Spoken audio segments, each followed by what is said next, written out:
11 de la mañana con 18 minutos.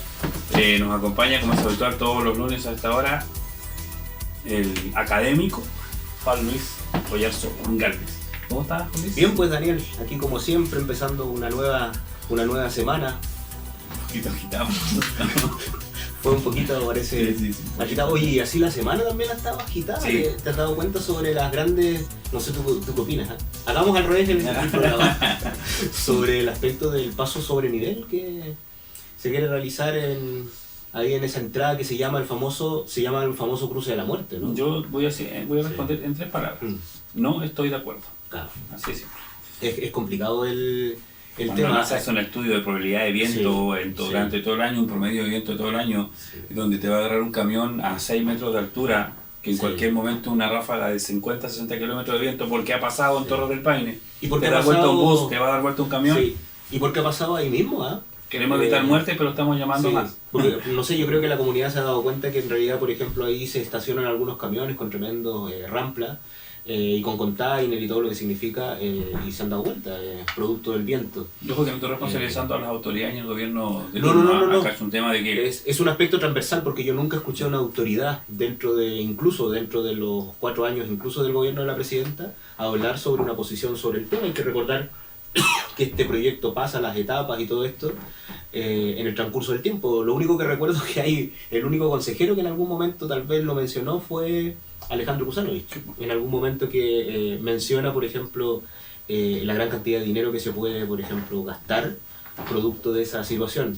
Lo peor de todo esto es que no hay un estudio de vientos dentro del proyecto y tampoco hay un estudio sobre los aspectos del impacto ambiental. Hay una consulta ciudadana para que la comunidad también se informe, que es distinto, un estudio es mucho más profundo.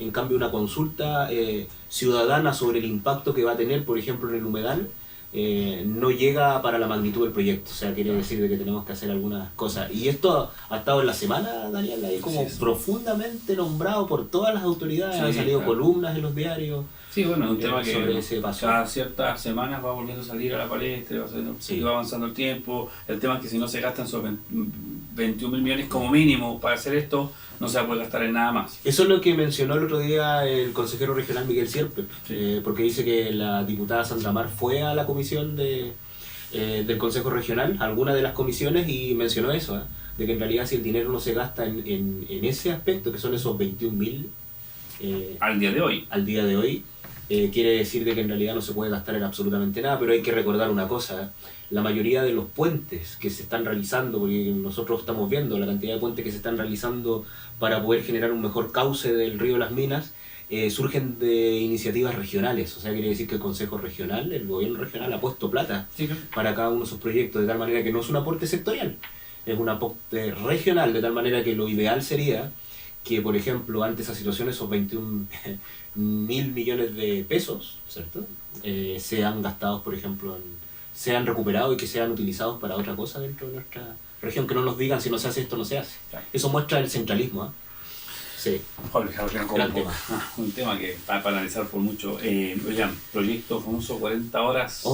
Sí. ¿Ha seguido estando ahí el proyecto? La semana pasada algo conversamos. Ha seguido en la palestra. La semana pasada estuvimos conversando, si no mal recuerdo, sobre el impacto que tienen los migrantes dentro del aspecto del empleo, porque recuerda que el gobierno mencionó de que muy probable que la tasa de desempleo, la alta que hoy en día tenemos, que hay una especie de depresión económica, hay un descenso de la economía, está relacionado efectivamente tal vez con la llegada de los migrantes. Eso es lo que habíamos trabajado en ese aspecto.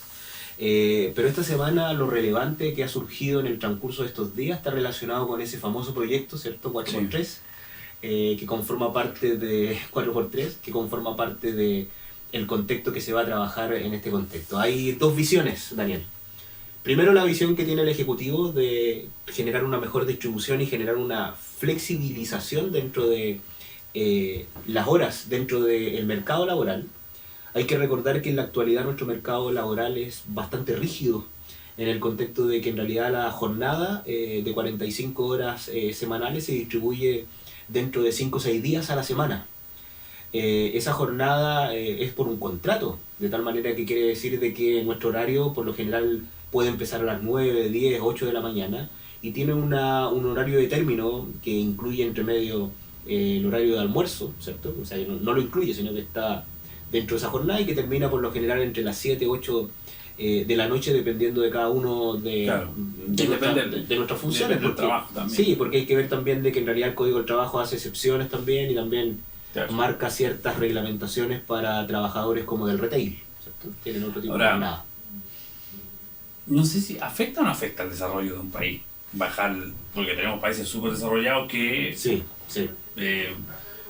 trabajan 25 horas al día, o sea, 25 horas semanales, ¿no? Sí. Ahora hay un aspecto, porque la flexibilización en la duración de la distribución, como yo te mencionaba, por un lado se menciona este aspecto de esas 45, la distribución de las 45 horas, y el proyecto se basa entonces en generar, por ejemplo, un proceso que sea 4x3, ¿cierto? Que forma parte de eso. Existen dos opciones, el 4x3 y el otro también es generar, por ejemplo, una distribución mensual de 180 horas. O sea, quiere decir que una persona puede distribuir su horario estas 180 horas en el transcurso de un par de semanas y poder tener días libres. Eso es lo que menciona el Ejecutivo. En este contexto, dentro de esas 45 horas que se pueden distribuir entonces en este famoso 4x3, la mayoría de las opiniones que se han entregado por parte del Ejecutivo es que en realidad la idea que se trata de implantar es que una persona va a trabajar 4 días y que va a descansar 3. Ahora ese trabajo de 4 días es bastante duro, Daniel, porque quiere decir que empiezas a trabajar a las 8 de la mañana, 9 de la mañana y vas a terminar 10, 11 de la noche dentro de esos 4 días.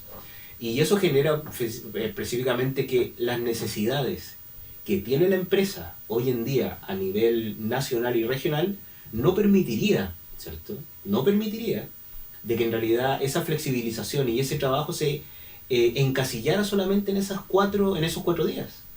Porque por el factor productivo que tiene la empresa necesita su avance de 5 o 6 días de trabajo. De tal manera que es muy difícil encasillar eso solamente en 4 días, ¿cierto? Y van a ver, para algunos expertos, no todas las empresas se podrían sumar básicamente a esto.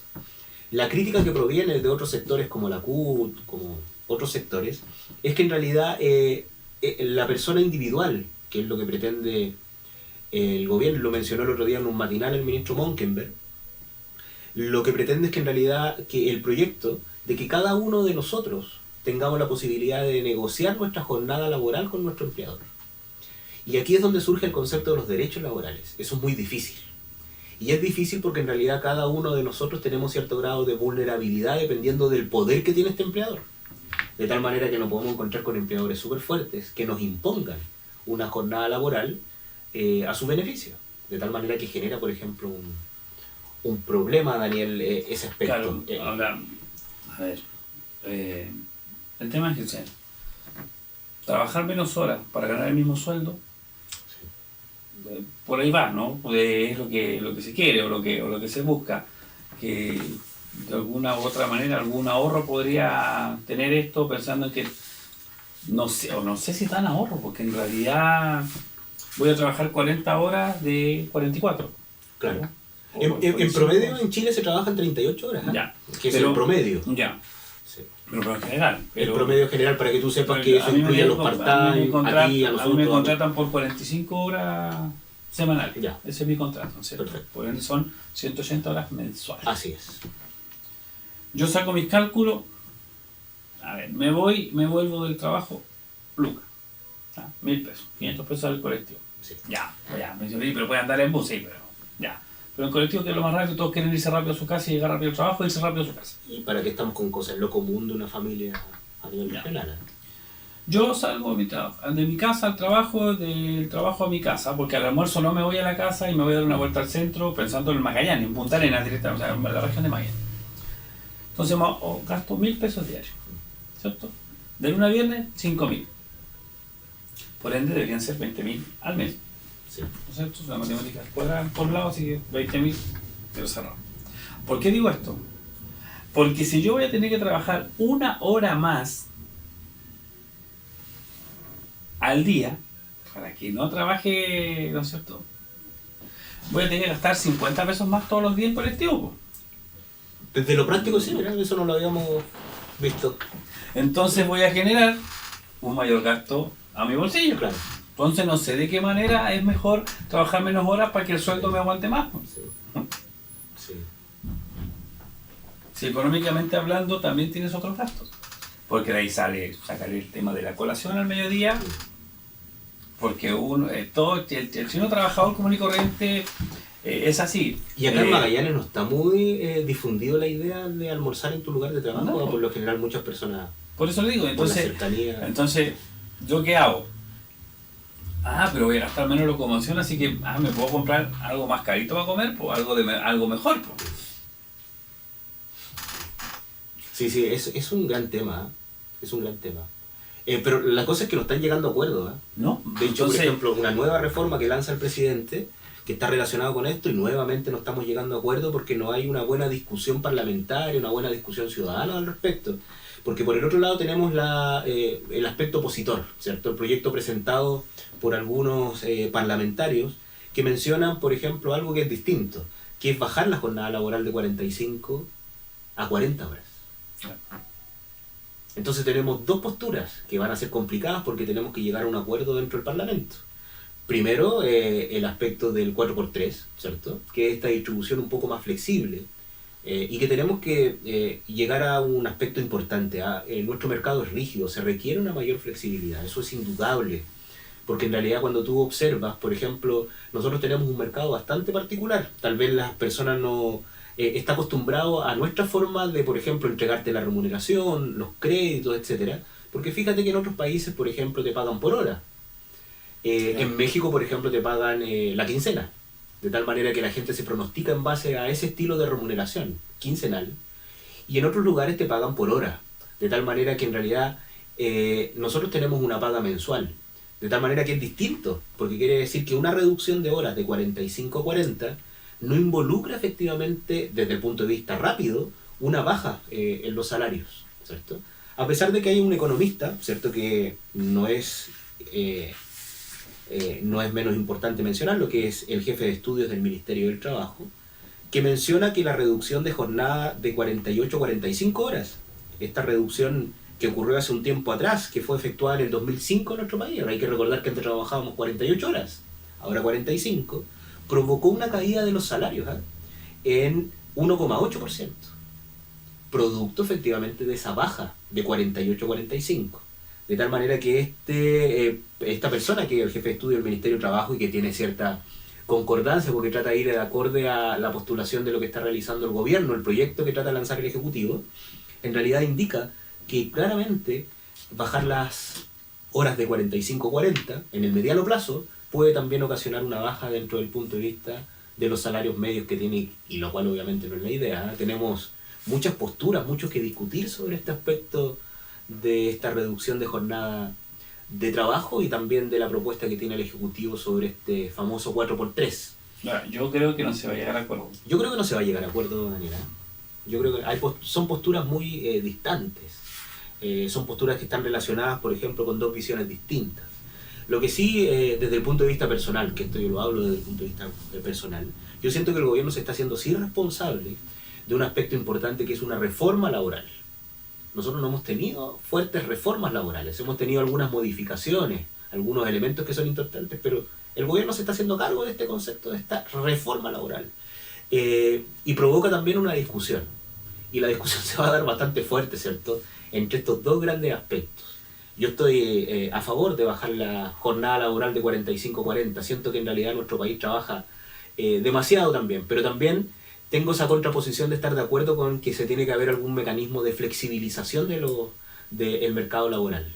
Cuando nosotros tenemos un mercado muy rígido, ocurre efectivamente lo que, por ejemplo, hoy en día está ocurriendo, que nosotros estamos experimentando una alta cifra de desempleo que tampoco es tan alta, ni siquiera hemos llegado a los 2 dígitos.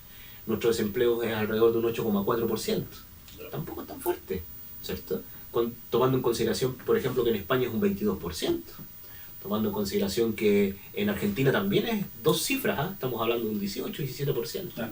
Que ahí sí que hay niveles de desempleo que son absorbentes. Entonces nosotros vamos viendo que en realidad, si bien tenemos cifras de desempleo, tampoco alarmar a la comunidad, porque uno ya ve en algunos matinales o en algunos medios de comunicación, ¿cierto?, nacionales, que ya están entrevistando en la calle cómo se siente este aspecto, han bajado mucho las ventas, en realidad cómo se ve el desempleo, y la gente habla mucho del concepto de este desempleo, sin ser una cifra que de cierta manera es alarmante.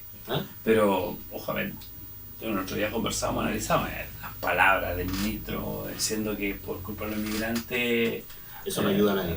Claro, insisto, el trabajo es para todos quienes quieran trabajar. En todos lados, o sea, están construyendo ahí infinidad de obras.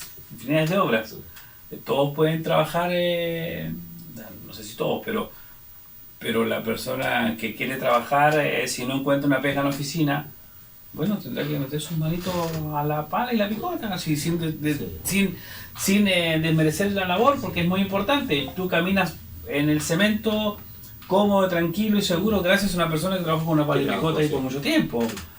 Andas en las calles en tu vehículo tranquilamente porque una persona que con pala y picota al principio removió todo y emparejó todo para que tú puedas andar tranquilamente por las calles en tu vehículo. Entonces, cuando tú quieres trabajar y si no encuentras un trabajo y no quieres, emprende, po. Busca un emprendimiento. Un emprendimiento legal, sí, pues, un poco, ¿no? Le vamos a generar justamente ideas nuevas, gente nueva. A ver, tenemos programas. Capital Semilla Emprende, Capital Semilla, que son dos distintos. Capital Semilla Mujer. Está el Capital Abeja de Cerco, si mal no recuerdo. Está el de los del FOS, todo lo que fue. Ahí están los semillas del FOS. Sí, que hay un programa especial para inmigrantes. Te lo sabes muy bien, ¿no? Sí. Entonces, si no quieres trabajar 45 horas y no quieres trabajar 40, con tu propio emprendimiento, y estamos entrando en otro tema, pero económicamente vinculado a lo mismo, hoy tú puedes trabajar 2 horas diarias y ganar casi lo mismo que mensualmente. Yo conozco gente que por una actividad de sonido e iluminación de un evento gana, sacando costos de gasto de transporte, de flete, de arreglos de cables, de mantención de equipos y todo, en una sola pega por un día de 2 o 3 horas, puede ganar 300.000 pesos, que es el sueldo mínimo. Sí, Estamos hablando de que la persona gana 300.000 pesos porque contrata un ayudante, 2 ayudantes y el flete y todo, y se saquen todos esos gastos, le queda para el subsidio 300.000 pesos. Entonces pega ahí, en lo que uno... O sea, cuando uno quiere trabajar, digo uno, no por mí, sino que uno como quiere trabajar, lo puede hacer.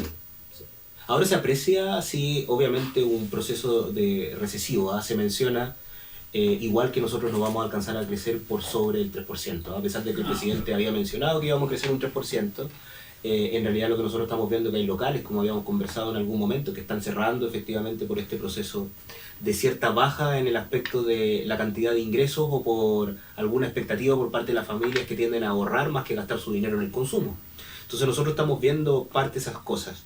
Pero sin embargo nosotros tenemos que ir matando algunos de los mitos que pueden existir dentro de esto, porque las palabras del ministro que tú bien mencionaste sobre el impacto que tienen los migrantes dentro de este desempleo, hay que tener cierto ojo. Fíjate que en Magallanes, si bien hay un incremento de los migrantes, en Magallanes la cifra total de inmigrantes son 7.800 personas. O sea, quiere decir que apenas representan el 4% de la cantidad de habitantes que existen, por ejemplo, en Magallanes. Ha aumentado enormemente porque estamos hablando que desde el 2017 al 2018 en realidad en Magallanes nomás ha aumentado alrededor de 3.000 personas extras que están ingresando dentro del mercado. O sea, es totalmente claro de que en realidad hay una gran cantidad de inmigrantes que está prefiriendo nuestro país por sobre otros. Pero sin embargo tampoco es un elemento que hay que preocupar también a las personas como que van a venir a terminar con parte de tu empleo. De tal manera que yo creo que las declaraciones del ministro con respecto a eso no eran muy afortunadas, claramente. Pero sin embargo, lo que tú bien mencionas, hay una gran cantidad de oportunidades en el transcurso de todo lo que nosotros podemos apreciar sobre la generación de emprendimiento. O sea, claramente. Y como ha sido la historia del ser humano, el que quiere trabajar, efectivamente va a encontrar oportunidades, ¿cierto? A medida de su ingenio, de su trabajo y su vida. Voy a dejar, voy a lanzar más, pero un minuto le pido que analice las palabras de la presidenta de la UDI en contra del alcalde de Valparaíso, que nos afecta de cierta manera porque eso es Magallanes igual al alcalde. A ver, actualízame, ¿cuáles fueron las palabras? No escucho, te lo dijo que se necesitaba... Yo pensaba que me estabas hablando sobre esta candidatura de Kass y Lavín, ¿no? No, ahí no me voy a meter. No, lo que dijo la presidenta fue que bueno, que había una muy mala gestión en Valparaíso, que había que hacer muchos cambios porque se ha perdido lo que era Valparaíso hace algunos años. Bueno, ahora existe... En grandes rasgos, textualmente no. Sí. Son otras palabras. Es que ahora viene todo este proceso político que bien va a ser muy entretenido analizarlo, Daniel, tal vez en algún Eso momento, tiene que volver a manos de la UDI. Sí, va a haber todo un aspecto político fuerte de desacreditación, de acreditación de los diferentes actores políticos, porque es lo que se viene, ¿eh? En realidad hay que recordar que el otro año, Daniel, ¿no? Es Sí, la elección de alcaldes y también de gobernadores regionales. Posiblemente. Sí. Entonces quiere decir que va a estar eso. Ya anunció, por ejemplo, Gabriel Boric, ya anunció Giorgio Jackson, de que en realidad ellos no se repostulan, ¿eh? Y Giorgio Jackson pierde, creo, los cupos. Ahí están en plenas conversaciones. No, no se repostulan a diputados. Pero Giorgio tampoco puede postular a senador. Giorgio Jackson, porque tiene menos de 35 años. Ahí el requisito tienes que ser mayor a 35 años para postularte si quieres ser senador. Que no es el caso de Gabriel Boric. Así que muy probable, y lo podemos adelantar desde ya, que en realidad Gabriel ya no va a generar, por ejemplo, su carrera de diputado, sino que claramente se va a ir a la senatoría. Pues te lo doy firmado. No, pues él lo dijo. Lo dijo acá un día. Que él no está de acuerdo con que de amarrarse a un cargo, que es un periodo suficiente. Y está la lucha, como estamos hablando de lo de Valparaíso, obviamente que también surgió en las últimas noticias el fuerte apoyo que tiene, por ejemplo, el concejal Arturo, recuérdame, Arturo Díaz, por el Frente Amplio, por Revolución Democrática, para asumir también el compromiso y el desafío de llevar también a la alcaldía de Punta Arenas. O sea, quiere decir de que vamos a encontrar una gran cantidad de análisis político para un buen. Gracias, nuevamente. Como siempre, un gusto, ¿eh? ¿El otro lunes no vamos? El otro lunes yo creo que no nos vamos a ver. Yo creo que vamos a reagendar el martes o el miércoles. Ya vamos a ir conversando más. 11 de la mañana, 40 minutos, un tema musical y ya conversamos con la secretaria regional ministerial de la Mujer y Equidad de